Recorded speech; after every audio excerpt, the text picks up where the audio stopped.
it's me, Dr. KT, and welcome to ODDDUCKSCIENCE. Y'all, it has been a week right.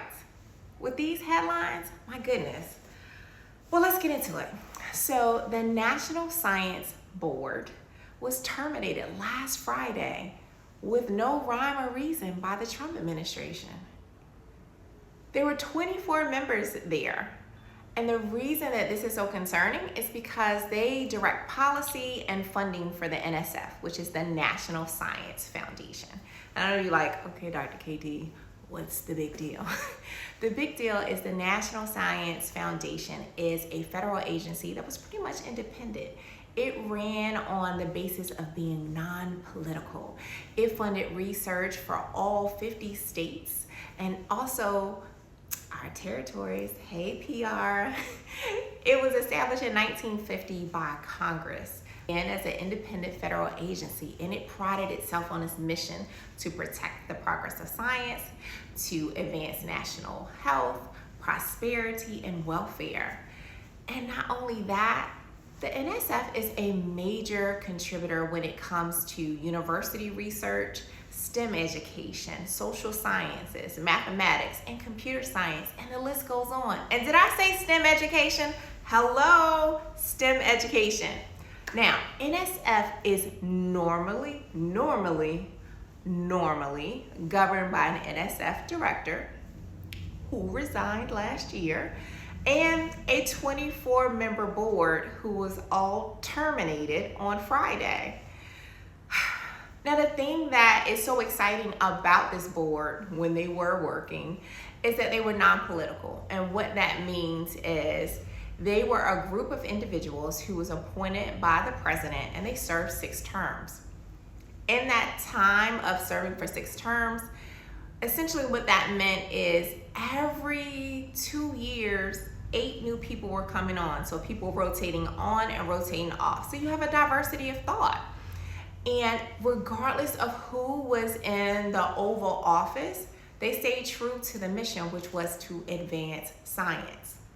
Now, the people that were on the board included your academics, your leaders in industry. These people had groundbreaking discoveries. And I know you're like, okay, still Dr. KT, but let's talk about how the NSF shows up in your daily life and how you recognize it. How many of you have watched Bill Nye the Science Guy? Bill. If you watched that while you were in school or used it as I did as an instructor, the NSF founded that. If you ever looked at learning a new language, like using Duolingo, that was funded by the NSF. LASIK eye surgery, NSF. If you are watching me through your smartphone, NSF funded that as well. If you looked at your weather app, if you looked at the GPS to get you to your destination today, again, NSF. So you're starting to see how much innovation we have benefited from because NSF gave this money to different researchers so that we could advance science. And last but not least, there are 2 big things that I want you to key on. The internet, the way that we're communicating right now, NSF. And last, the big one, is AI. So AI has gotten a ton of money lately, and we're gonna talk about that in the next episode, but AI has gotten a ton of money, and it has people kind of confused and thinking that there's some alternative motive of the Trump administration deciding to dismantle the board. And the reason being is because last year in 2025, about $8 billion was spent from the NSF on science, research, and engineering. So it's leading people to question, okay, well, we've had this non-political board that distributed research to various places based on the information from the board members. Now, these board members are engineers, scientists, they cover all types of fields, so no field is underrepresented. But now, if we don't have a board and we don't have a director, who's going to decide where the money is going, how much of the money is going to certain places, and how often? These are some questions that we have to think about. And I would love to hear your comments in the bottom. Like, drop them below. Let's talk about this. Now, since I've given you how much you use the NSF and did not know about it, let's talk about the 3 Ds. The first D, decode what is going on. What we know is the National Science Board, which governs the NSF, the National Science Foundation. Those members were terminated, and they pretty much direct where money is going to spend, where research money is going for engineering and for science. And so that is no longer the case. We do not know how things are going to run from this point on. Second D, diversify. Oh my goodness, how does this affect you? How does this affect me? Yes, we're gonna get into all of that because this is what really gets my boil burning. What we know is science is everything. And I know you're like, okay, Dr. KT, that's how you feel. No, it really is. In every way and every day, we are experiencing science. And we're about to get hit pretty hard. Lack of innovation.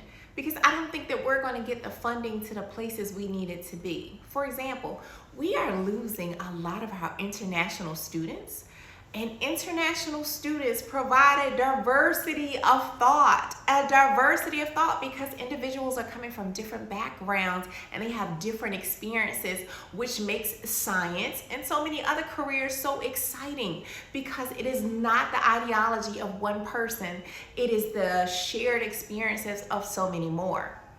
The second part of that, I wonder how much funding will be given to our communities, things that are affecting our health, things that are affecting the environment around us, things that are, things that are prevalent that not every community sees. Are we going to see funding being taken away from places like HBCUs, taken away from like women in science or graduate women in science?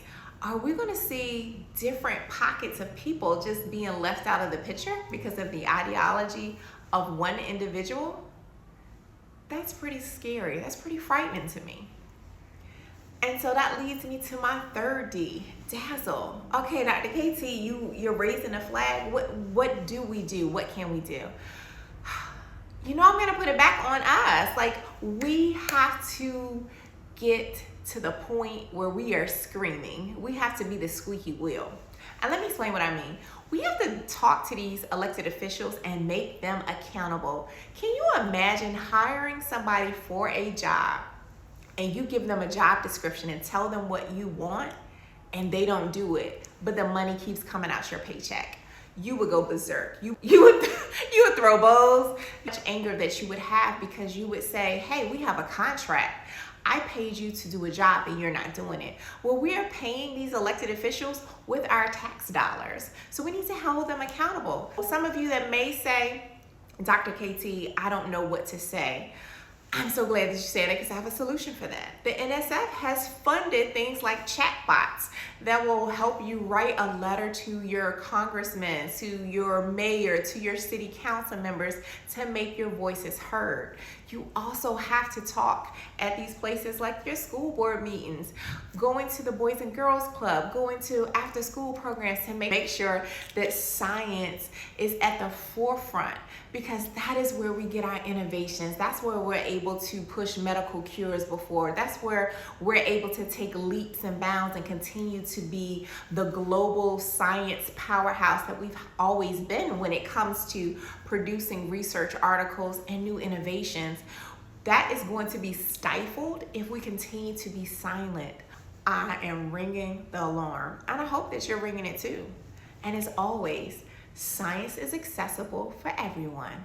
I hope you learned something today. Until next time, have a glorious day.